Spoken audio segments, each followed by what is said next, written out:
Seth. And it was just a couple of days ago that I said, we got to have a main speaker, don't you think, Kira? And I was at the Canal Conference, great place to network, by the way. Great people go to those things, up in Buffalo, in Grand Island in October.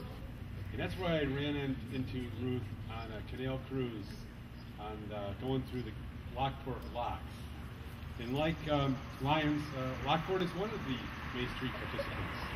And they're doing the same thing, utilizing our history for the revitalization project. They're restoring the 5 locks that's why it was called Lockport.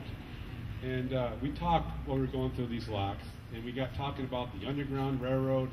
And I found out that she's a historian, former historian for the city of Rochester. So we shared this common vision of the Underground Railroad, the Erie Canal, and we went on all afternoon. And we went to Discovery Center, the Tiffany Glass. We went through the caves of Lockport. So we covered a lot of ground that day, so we've kept in touch. And like I said, she's got this great book that soon will be coming out. And we should tell you more all about this.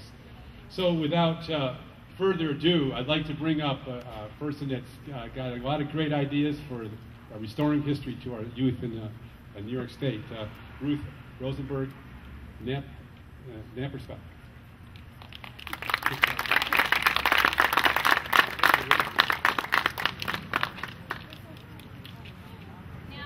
Know why people just call me Ruth.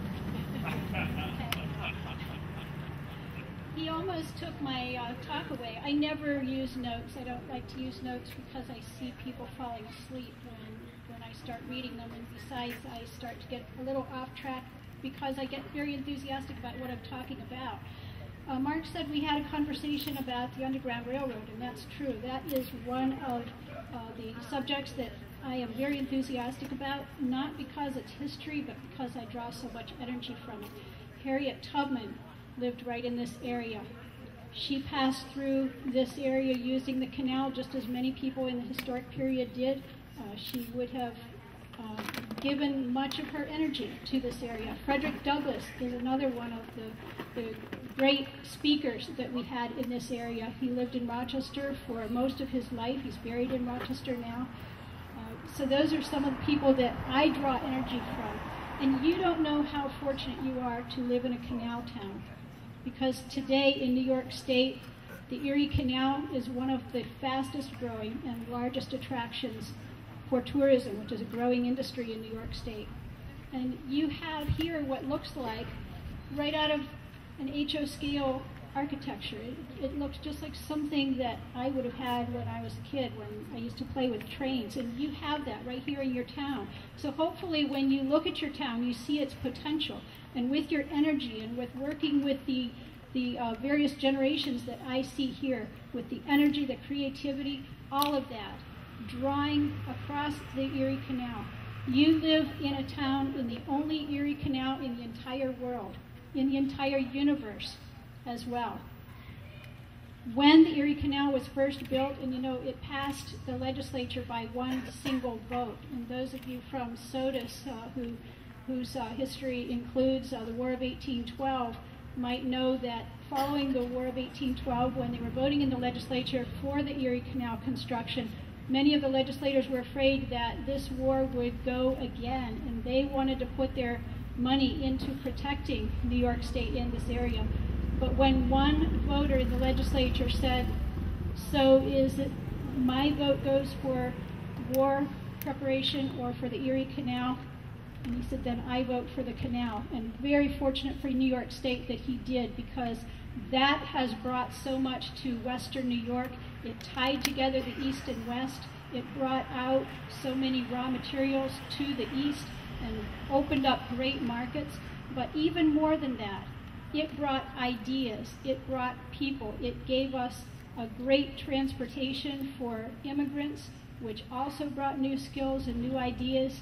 That's how Frederick Douglass and Susan B. Anthony arrived in Rochester, came to New York State and established their bases for their movements in Rochester. And those movements have swept across New York State, and today we draw energy from the women's rights and from the black history and from the civil rights that continues on into today.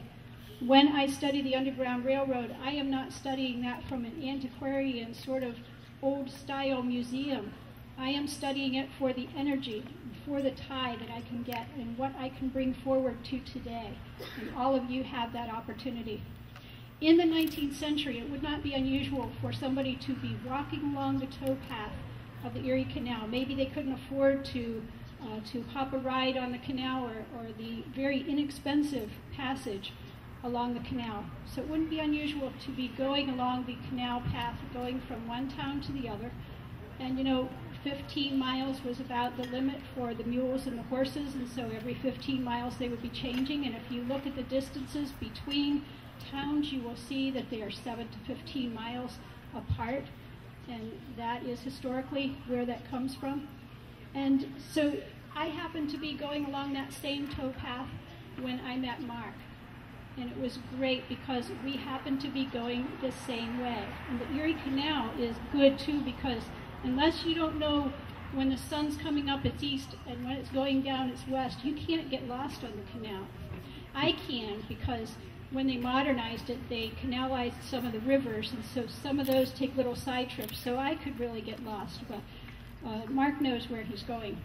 And I am very fortunate when I met him because we were going the same way.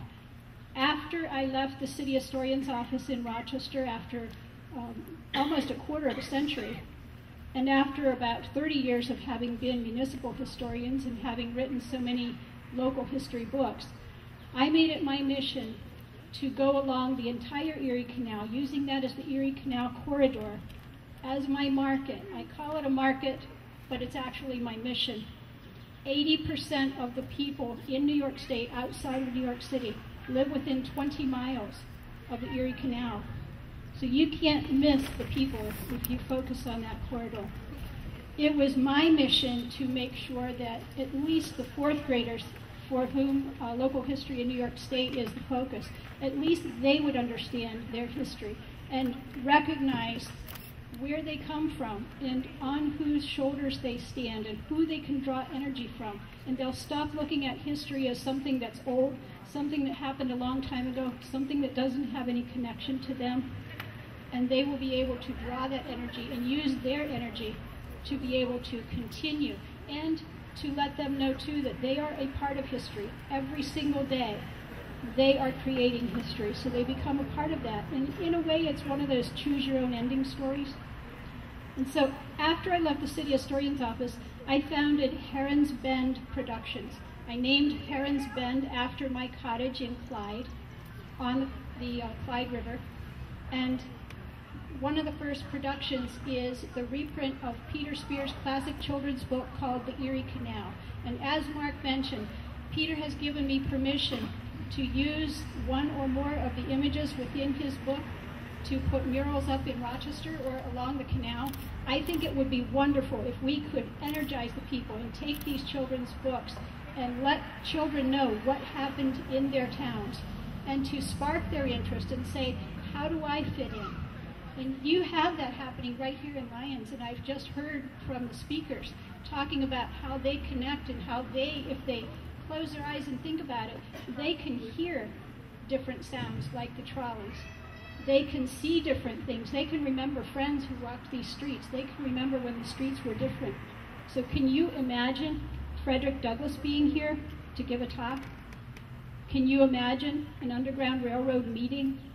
Or anti-abolitionists who, close to the outbreak of the Civil War, fear that the United States will come apart, and so they riot against the abolitionists? These things were happening all along there. And what happens to those sights and sounds? Do they evaporate, or can they someday be regathered? They can certainly be remembered if we remember our history. And that's what I'm hoping that we can do through Mural Mania and through the reprint of this book, and hopefully we will get it in the hands of every single fourth grader across New York State, as well as many adults and teachers.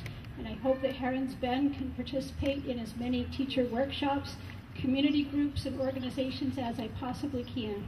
And I am really happy to be working with Mark and all of his friends and all of his hard workers. I just feel very blessed being able to work with them and become a part of it. Thank you.